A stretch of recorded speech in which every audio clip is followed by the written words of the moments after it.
राम काज से राष्ट्र काज, समय का पल पल, शरीर का कण कण राम समर्पण को राष्ट्र समर्पण के ध्येय से जोड़ देंगे।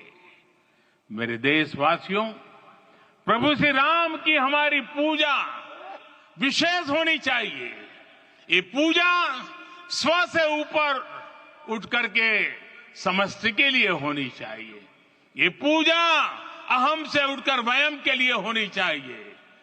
प्रभु को जो भोग चढ़ेगा वो विकसित भारत के लिए हमारे परिश्रम की पराकाष्ठा का प्रसाद भी होगा।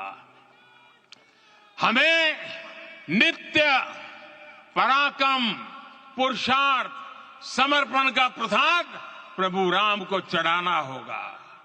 इनसे नित्य प्रभु राम की पूजा करनी होगी, तब हम भारत को वैभवशाली और विकसित बना पाएंगे। मेरे प्यारे देशवासियों, ये भारत के विकास का अमृत काल है।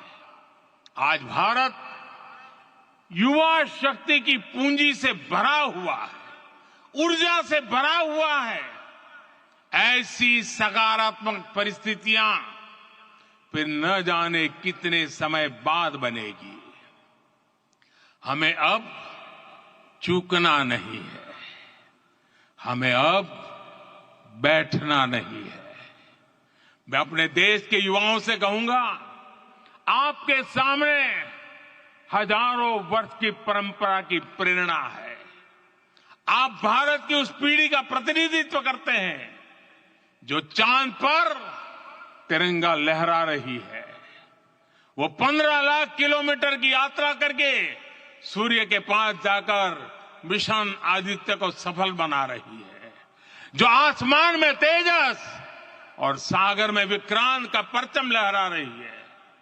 अपनी विरासत पर गर्व करते हुए आपको भारत का नव प्रभात लिखना है। परंपरा की पवित्रता और आधुनिकता की अनंतता दोनों ही पथ पर चलते हुए भारत समृद्धि के लक्ष्य तक पहुंचेगा। मेरे साथियों, आने वाला समय अब सफलता का है। आने वाला समय अब सिद्धि का है। ये भव्य राम मंदिर साक्षी बनेगा भारत के उत्कर्ष का, भारत के उदय का।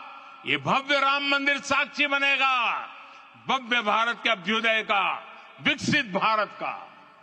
ये मंदिर सिखाता है कि अगर लक्ष्य सत्य प्रमाणित हो, अगर लक्ष्य सामूहिकता और संगठित शक्ति से जन्मा हो, तब उस लक्ष्य को प्राप्त करना असंभव नहीं है।